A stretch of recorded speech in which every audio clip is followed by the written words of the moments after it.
Hello, my nature lovers. Where a calm river flows between the mountains, that's where the Grand River flows, calm, steady, timeless. So, we will explore today Grand River. It's held gently by the Shan Dam, not to stop her, but to guide her path. Built in 1942, this dam protects the lands, the towns, the people every year from unexpected floods and fast changing seasons.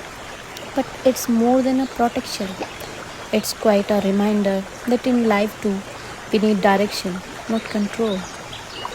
All around the greenery stretches wide, peaceful trails, fluttering leaves, and endless skies. Nature simply breathes here. Like the Grand River, we too flow, never static, always moving, always becoming. Some moments just make you pause and realize how powerful calm can be. This is the Grand River. This is life.